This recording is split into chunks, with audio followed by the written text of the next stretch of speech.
Let's get real.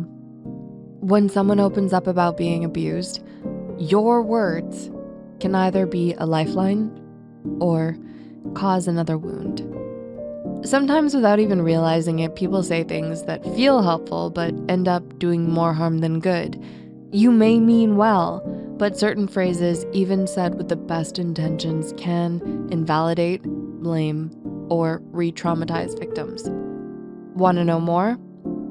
Well, here are 7 toxic things people say to abuse survivors, why they sting, and how you can do better. 1. Why didn't you just leave? You've probably heard this one before, or maybe even said it yourself. On the surface, it seems like a logical question, but here's the deal. Leaving an abusive situation isn't as simple as packing a bag and walking out the door. Abusers use fear, manipulation, and control to keep their victims stuck. Financial dependence, threats of violence, or even love can create a trap that's almost impossible to escape. And asking this question shifts the blame onto the survivor as if staying was their choice. Instead, ask, what helped you get through it? Allow them to tell you their story without judgment, or say, it's incredible that you made it through. How can I support you now? 2. It's not all bad. Imagine you've fallen and broken your leg and someone says, well, at least it's not both legs. It wouldn't make your pain any less real, would it? Saying it's not all bad downplays abuse and invalidates a survivor's experience, suggesting their pain doesn't count because good moments existed. But abuse isn't canceled out by occasional kindness. In fact, abusers often use good moments to keep survivors trapped and confused. Minimization like this silences survivors and makes it harder for them to heal, making them feel as if their pain isn't worth taking seriously. Instead of focusing on the good, say, your pain matters, and what you went through wasn't okay. 3. At least they didn't... No, stop it. Stop it right now. This one is sneaky because it seems like you're empathizing, but in reality, it minimizes the type or extent of abuse by drawing comparisons to worse scenarios. At least you're not, at least they didn't. It's also common for people to say this to victims of emotional and psychological abuse, like gaslighting, verbal insults, or financial control. But abuse is abuse, regardless of how it manifests.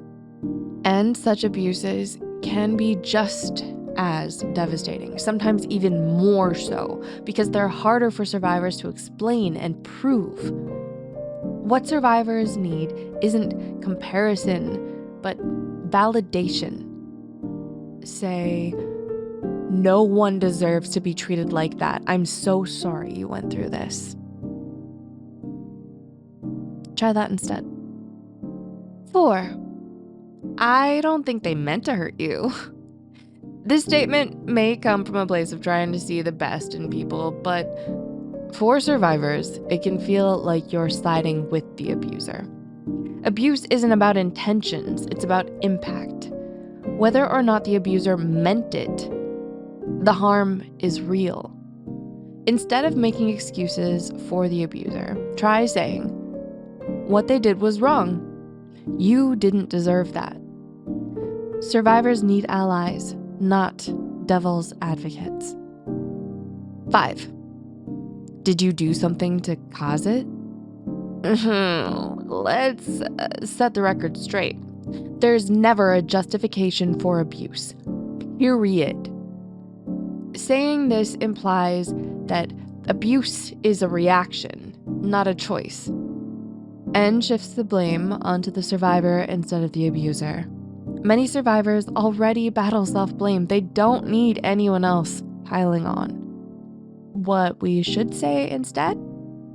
Try, what happened to you is not your fault. Say it often. Say it loud. Survivors need to hear it. 6. At least it's over now. Ending an abusive relationship isn't the finish line. It's the starting point of a long, uphill healing journey. Trauma doesn't vanish when the abuse stops. Survivors may still struggle with fear, self-doubt, or shame long after they've left. Saying this can feel dismissive, as if they should be over it already. A better approach? You could say, I know healing takes time. I'm here for you, no matter where you're at. And 7, it's better to forgive and forget. Forgiveness is personal and cannot be forced. Suggesting it implies that the survivor's healing hinges on letting go of their anger. However, anger can be a powerful step in reclaiming agency. Telling someone to forgive can feel like minimizing the abuse or rushing the process. A more supportive approach? Healing looks different for everyone. What feels right for you? It's a powerful question that they may not have even asked themselves. Abuse survivors don't need perfect responses. They need compassion. Survivors of abuse often grapple with self-blame, shame, and isolation. The wrong words can reinforce these feelings, while the right ones can provide validation and hope. Your role isn't to fix them, but to listen, believe, and support. So, the next time someone shares their story with you, remember to choose your words wisely. Ask yourself, what would I need to hear if I were in their shoes? Remember, your kindness can be the light that helps them out of the darkness. If this resonated with you, share your thoughts in the comments. Don't forget to like, subscribe, and share this video to spread awareness. For more on this topic, watch What Abuse Does to Your Brain, and be careful of people who say these things to you. Thanks for watching and thanks for being here. See you soon.